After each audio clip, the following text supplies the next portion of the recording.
Assalamualaikum warahmatullahi wabarakatuh. Apa kabar saudara-saudariku sebangsa tanah dan sebangsa air? Goes, sepedaan yuk. Kesehatan itu mahal. Segala puji bagi Allah, Tuhan semesta alam. As-sihhatu tajun. Sehat itu adalah mahkota. Tidak akan dilihat kecuali orang yang sudah kena sakit. Maka oleh karena itu Anda mesti sehat. Siapapun Anda, ulama, pastor, profesor, tukang sapu, ataupun Anda adalah siswa. Kenapa harus sehat? Karena dengan sehat kita bisa berbuat. Kalau kita sakit, dikasih makan enak pun malas. Nama aja orang yang tidak normal. Sakit adalah keadaan yang tidak normal. Bismillahirrahmanirrahim. Saya dapat ini, apa namanya? Kacamata yang biasa dipakai untuk orang-orang melindungi dari virus, tapi belum pernah saya pakai. Dan pakai masker saja saya sangat jarang sekali. Kenapa? Karena menurut saya kita harus perbaiki dari diri kita sendiri. Sesuatu yang tak nampak itu bisa masuk dari manapun, bukan hanya dari mulut, hidung, tapi bisa jadi dari manapun, dari tangan, atau dari kaki, atau dari mana yang ia suka.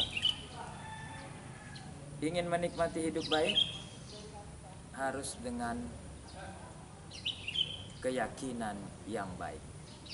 Pesan Husnul Yakin. Kita akan bicara tentang bagaimana sehat dan kuat. Sekali lagi, sehat dan kuat. Sehat dan kuat.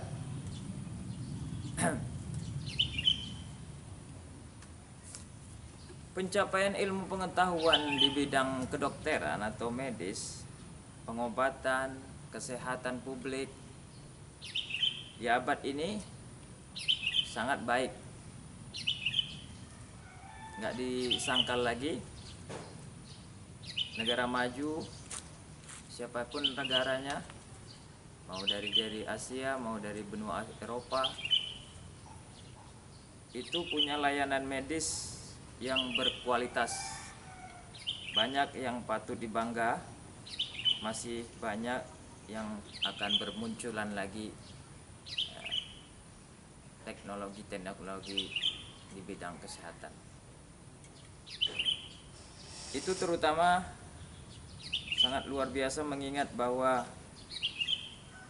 kuman atau sesuatu yang tak nampak oleh kita ini itu ditemukan sekitar baru aja 200 tahunan yang lalu. Jadi orang-orang sebelum ini tidak mengerti akan kuman. Lompatan besar ini ditemui oleh Louis Pasteur. Teori kuman sampai zaman sekarang ini, penemuan-penemuannya membuka pintu terhadap pembedahan yang antiseptik.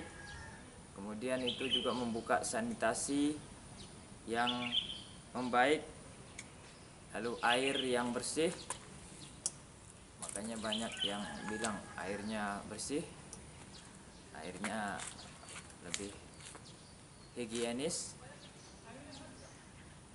Jadi banyak bisnis bermunculan. Aqua, Le Mineral itu kan menyatakan bahwa mereka itu airnya lebih baik diminum. makanan yang lebih aman, dan juga vaksin. Semua ini memberi dampak pada penyakit infeksi seperti tipus, kolera, ya masuk juga corona, SARS itu kan juga corona, poliomyelitis dan cacar.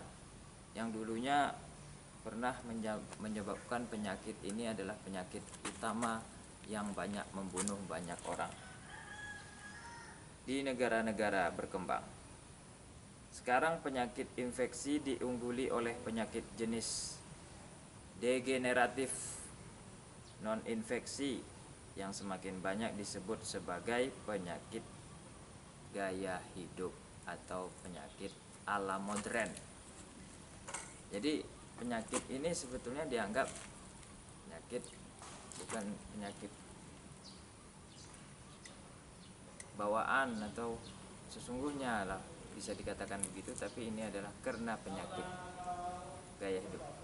Apakah yang Anda anggap sebagai tonggak penting medis di zaman sekarang ini? Apa yang Anda anggap tonggak penting itu? Ada banyak teknik bedah berkembang, anestesi yang lebih baik, transfusi darah yang aman. Itu baru permulaan. Ada juga antibiotik telah menyelamatkan jutaan jiwa. Meskipun kelebihan pemakaiannya, kalau kita sering memakai atau banyak memakai antibiotik itu malah kembalinya ke rusak atau serangan balik yang menakutkan. Banyak orang kadang-kadang banyak nggak mau ke dokter karena takut minum obat, lebih baik minum ramuan-ramuan saja kan. Turunan bakteri yang resisten seringkali tidak terpengaruh oleh penanganan yang ada sekarang ini. Jadi masih ada PR gitu ya. Kemajuan dalam teknologi diagnostik sangat banyak.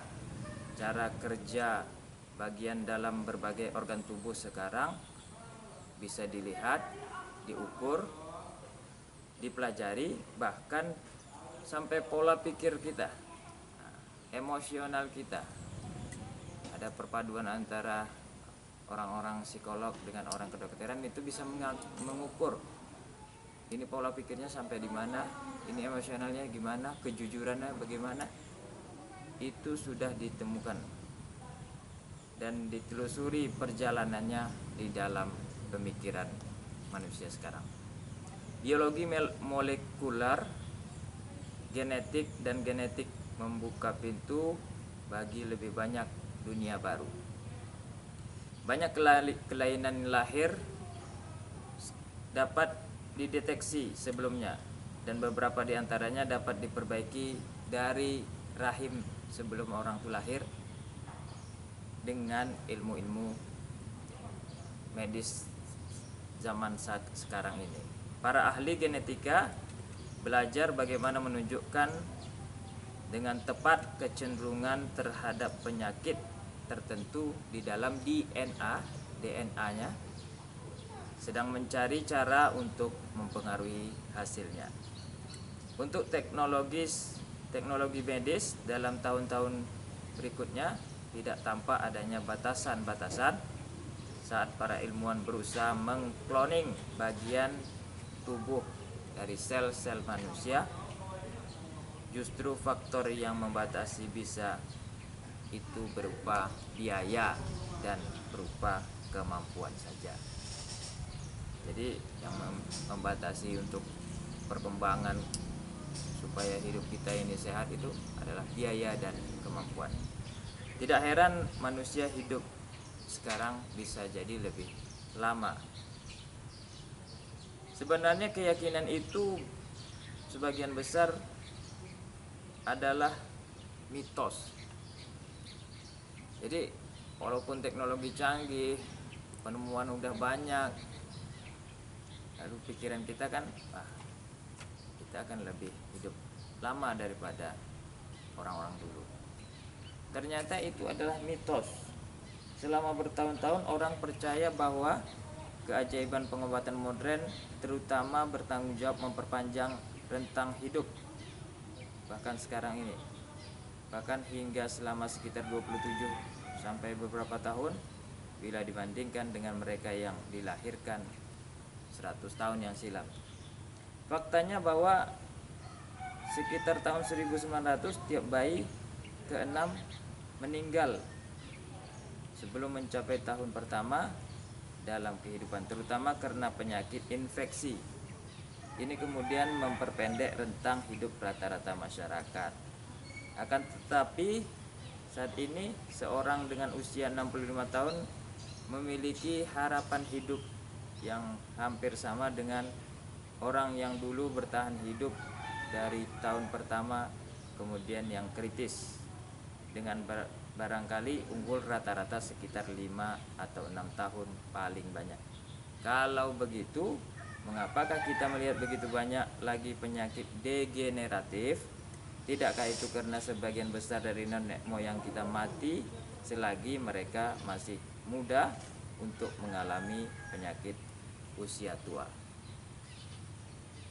Istilah penyakit degeneratif benar-benar satu istilah yang tidaklah cocok. Selama tahun-tahun manusia begitu saja menerima pemikiran bahwa penyakit yang berhubungan dengan aterosklerosis kayak jantung koroner, stroke, kanker, diabetes, divertikulosis, artritis, dan penyakit lain itu penyakit usia tua dan oleh sebab itu memang akan dialami. Tidak demikian sebenarnya, karena di masyarakat barat pada 100 tahun yang lalu penyakit-penyakit yang berhubungan dengan aterosklerosis sebenarnya tidak diketahui. Gambaran pertama dari penyakit arteri koroner dan serangan jantung muncul di dalam literatur medis tahun 1910. Sekarang penyakit ini bertanggung jawab untuk semua kematian dunia. Kedua, kanker payudara, kolon, prostat, paru-paru sebenarnya belum diketahui. Kanker-kanker ini sekarang merenggut 1 dari tiap 4 orang katanya di Amerika. Ini kanker bisa 1 dari 4 orang meninggal. Sama hal, sangat sedikit penderita diabetes diketahui, namun kini angka diabetes semakin meningkat. Tengok, diabetes sekarang meningkat. Makanya kadang-kadang kalau dia ada riwayat diabetes lalu ketakutannya berlebih, bisa jadi nanti dokter bilang dia kena corona. Komplikasi-komplikasi sekarang mewakili salah satu penyebab kematian yang paling sering. Kemajuan ilmu pengetahuan medis benar-benar menakjubkan. Tidakkah seharusnya penyakit ini berkurang? Mestinya kan kemajuan. Rumah sakit kita lihat udah keren-keren, bukan baru aja. Malah ada buka cabang di Jakarta. Rumah sakitnya pusatnya di Pekanbaru, cabangnya malah di Jakarta, kayak Awal Bros. Ya kita nggak mau cerita rumah sakit yang lain lah, Eka Hospital, Rumah Sakit Aulia, Rumah Sakit Prima, Rumah Sakit Santa Maria.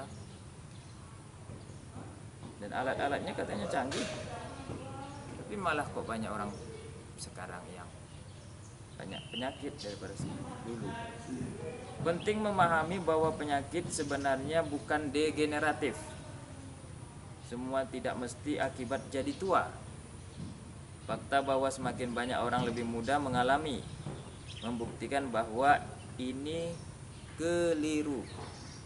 Peningkatannya mendekati ukuran epidemik meskipun dengan segala dapat dilakukan ilmu pengetahuan medis.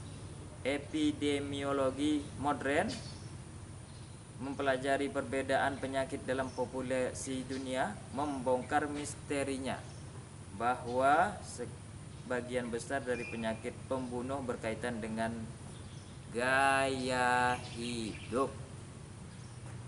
Penyakit itu pada dasarnya penyakit kemakmuran, terlalu banyak makan, terlalu banyak minum, mengkonsumsi rokok, terlalu sedikit bergerak atau olahraga, itu yang menjadikan dikatakan tadi penyakit kemakmuran. Malah tambah makmur kita, malah tambah sakit. Orang yang ber-AC, ruangan kamar tidurnya AC. Boleh saya katakan, saya di kamar saya tidak ada AC dan tidak ada kipas angin. Padahal di Pekanbaru Anda tahu bahwasanya Pekanbaru dapat daun saya. Di Pekanbaru ini panas. Ya sekarang ya mulai musim hujan, tapi kan panas. Kadang-kadang hujan juga panas. Tapi saya alhamdulillah di kamar saya nggak membutuhkan AC. Kata orang kalau nggak ada kipas nggak bisa tidur, aku nggak ada AC nggak bisa tidur. Ya, kalau saya nggak kayak gitu. Maksudnya oranglah yang menciptakan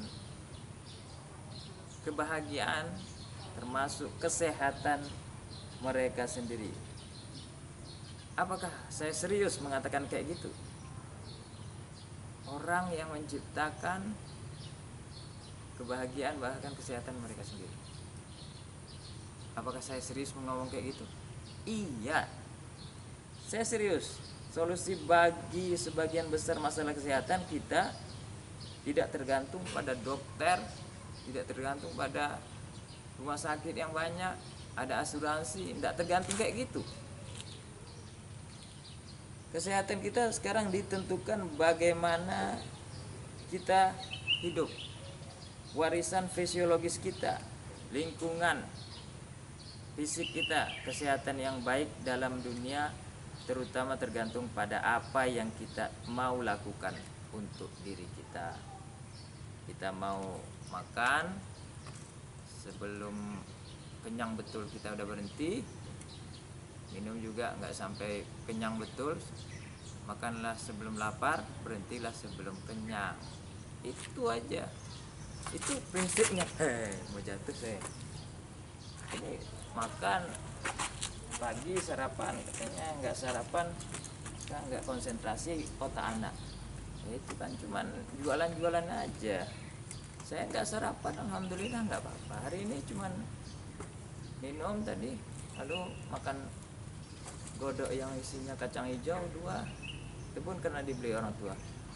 Ya udah jam 11. Dan seringkali saya nggak sarapan, tetap konsentrasi. Nanti kan makan siang nggak terlalu banyak. Tergantung kemauan Anda dan gaya hidup Anda. Kalau nanti misalnya udah sarapan, habis itu jam-jam 10-nya lagi minum, makan, cemilan, gorengan, kemudian jam siangnya makan siang, kemudian jam 3-annya minum, makan, ngopi, karena enak ngobrol, ngopi, malam makan lagi, habis itu tengah malam belum tidur makan lagi. Aduh, itu kayaknya Anda yang sendiri yang membuat diri Anda cepat mati. Orang menghabiskan uangnya 40%, misalnya gajinya 5 juta, 40% itu berapa? Kalau 50% 2.500.000, berarti 2 juta itu untuk makan saja. 10 juta gajinya 4 juta itu untuk makan. Bahkan ada yang bilang kawan saya 22 juta gajinya, tapi nggak nampak. Kenapa? Setiap gajian happy makan, minum, jalan-jalan. Bilang makan, minum itu makanan yang pernah kita makan. Ubi kita makan yang pernah kita makan, jagung kita makan yang pernah kita makan pula. Taruhlah sekarang dengan gaya yang lain, jasuke, jagung susu keju, ya kan jagung juga. Keripik ya kan ubi juga. Ya, semuanya ikan ya. Rasa ikan ya ikan juga. Rasa ikan tenggiri ya ikan juga. Kenikmatannya itu cuma sampai di sini, kerongkongan. Makanya solusi terbaik bagi kita adalah memperbanyak kunyah. Jadi sekali makan itu makan gorengan, kita lagi ngobrol enak. Nah itu makanya kalau lagi makan itu makan jangan bersuara, ayo makan bersama.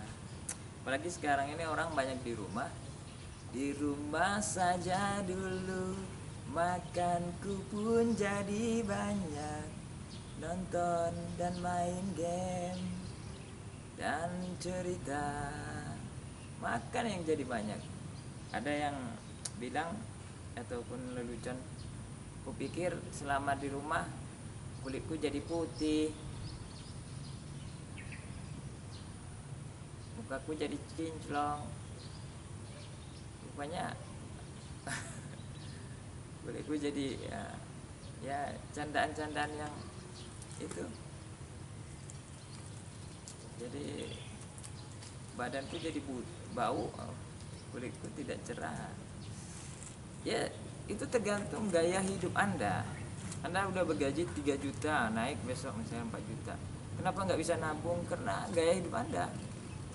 Udah naik pun 20 juta, kenapa kok nggak bisa ngenabung? Ya gaya hidup Anda. Sekali lagi saya bilang, Anda tidak bisa menahan. Itu aja. Makanan kita diproses, disuling, dipekatkan, diasinkan, diberi pemanis secara kimiawi. Ada yang dikalengkan. Sekarang banyak makanan kaleng, pop mie, ya kan? Ataupun nasi sekarang sarapan dikalengkan. Ya namanya orang bisnis. Rasa stroberi, entah stroberi yang mana, rasa nanas, nanas yang mana diambilnya. Kimiawi aja. Ternak kita digemukkan, ayam boiler, sapi kita juga digemukkan tanpa mereka itu bergerak. Udah kita kurang bergerak, ayam-ayam kita kurang bergerak, sapi-sapi kita kurang bergerak. Dengan antibiotik serta obat-obat meningkatkan pertumbuhan ternak kita. Hasilnya sapi yang lebih besar dengan daging yang lebih banyak mengandung hampir 2 kali lebih banyak lemak daripada sapi yang dibiarkan bebas merumput. Kita membayar sangat banyak untuk kemajuan ini. Kreativitas ini kita bayar banyak.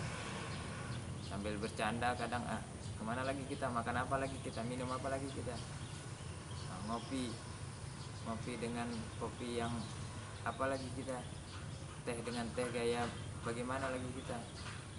Nggak akan habis-habis dunia ini karena dia kreasi terus. Dulu teh biasa yang bubuk-bubuknya itu, kemudian ada teh yang dicelup, teh celup, lalu teh tarik, nanti teh apa lagi, teh tea dan lain-lain. Itu semua kita habiskan uang kita untuk ini semua, kemakmuran ini, sementara kita makan untuk hidup.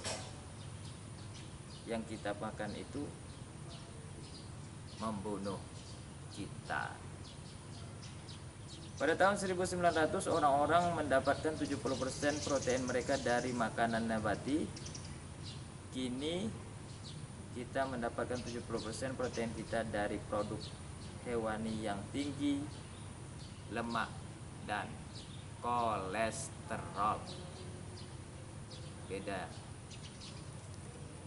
Dulu tahun 1900 mereka dapatkan 70% protein dari makanan nabati, kita 70% protein dari produk hewan yang tinggi lemak dan kolesterol.